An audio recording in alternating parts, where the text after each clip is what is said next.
And his is tip number 4: strategize your goals and identify what matters. Now, with Dr. McCall, here to open our next tech session, he's a speaker, educator, and a coach who focuses on one core question: why capable people know what they want, yet struggle to show up the way that when pressure arises. By training, he's a professor and director of leadership-focused programs. By practice, he works with students and professionals navigating high-stake moments where clarity slips, composure is tested, and good intentions collide with real-world demands. Tonight's session, it's like a boot camp, it sounds like, but tonight's session is not about adding more goals or chasing productivity tactics. It's about strategy, how to identify what matters, narrow your focus, and align behavior so your presence matches your intent when it counts. Please welcome Dr. Douglas McCall. We just heard a powerful reminder to declutter your mind and release the past. That matters because you can't build a new start while carrying the old noise in both hands. But once you clear the noise, a new question comes up. What deserves to fill the space you just created? That question is where we're going to begin. Let me start with a scene that may feel familiar. It's January. You open a fresh notebook or a new document. You write the heading goals, and you do what high performers always do. You build a list, get healthier, lead better meetings, finish the project, earn the promotion, fix the process, improve communication, build the team, grow the brand, be more consistent, be more present. The list grows, and for a moment, it feels motivating. Then real life shows up. A calendar packed with meetings. A deadline moves forward, and suddenly your goals are on the page, but your behavior is on autopilot. Here's the hard truth. When pressure rises, we do not fall back on our goals. We fall back on our habits. So if you want to strategize goals and identify what matters, the question isn't, what do I want? The question is, who do I become under pressure, and what do I practice so that I become that on purpose? Most capable professionals do not struggle because they lack ambition. They struggle because they're aiming at too many targets at once. And when everything matters, nothing becomes actionable. If you've ever ended a week thinking, I was busy, but I'm not sure I moved the right things forward, that's not a motivation problem. It's a strategy problem. Strategic goals are not a long list of intentions. Strategic goals are a short list of priorities that shape behavior. Because in high stakes moments, the world does not reward your intentions. It responds to your presence. How you show up, how you communicate, how you build trust. So let me offer a practical framework you can use this week. It's simple and it works. 3 steps. Identify what matters, translate it into behavior, then practice until it holds under pressure. Step 1, identify what matters with 2 questions. The first question is, what is the moment that matters most in the next 90 days?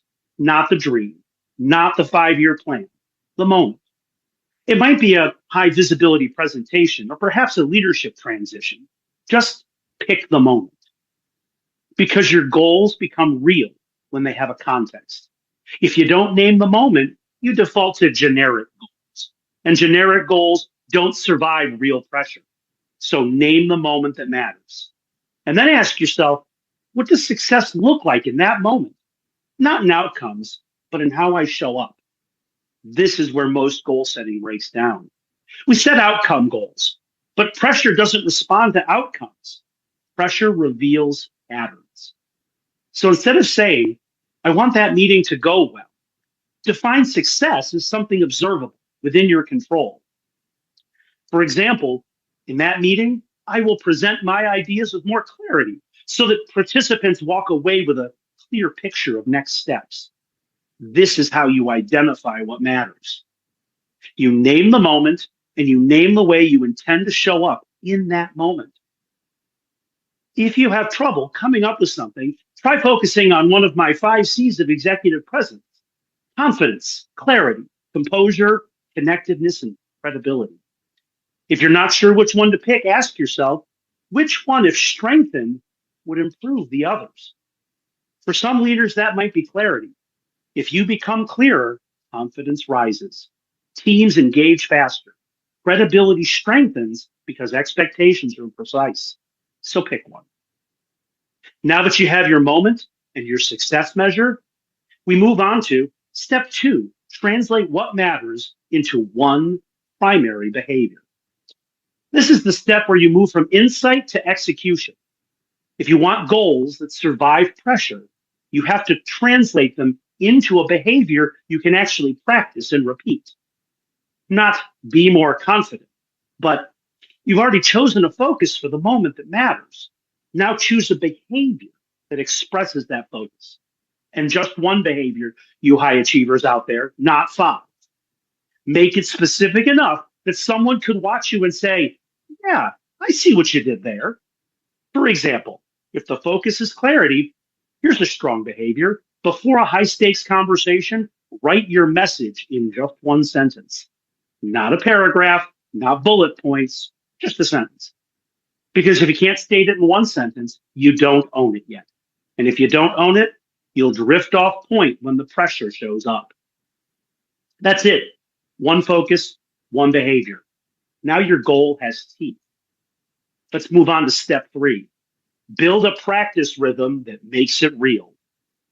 A goal without repetition is just a preference. So the third step is practice. Not in the big moments, in the small ones. Because high stakes moments test your presence. They don't build it. You build presence in ordinary moments. The meeting opener, the follow-up, the quick update, the conversation in the hallway. So here's your 90-day practice rhythm. Every week, take 5 minutes and ask, what was the moment this week where my selected focus came into play? Did I execute my selected behavior? What did I notice in others when I did my behavior? And what will I adjust for next week? No judgment, no drama, just data. And if you want to accelerate progress, add a support structure. For example, write your one sentence on a sticky note. Ask a trusted person, if you see me speeding up or over-explaining, just give me a little signal. These aren't weaknesses, they're strategies. Because your environment shapes behavior more than motivation. So let me bring us back to that January list. If you want to strategize goals, identify what matters, don't start with a long list. Start with a moment. Name the moment that matters in the next 90 days and how you want to show up in that moment. Choose one primary focus, one observable behavior, and then practice it weekly until it becomes your default under pressure. Because the real win is not that you wrote better goals. The real win is that when pressure rises, you show up on purpose. Thank you.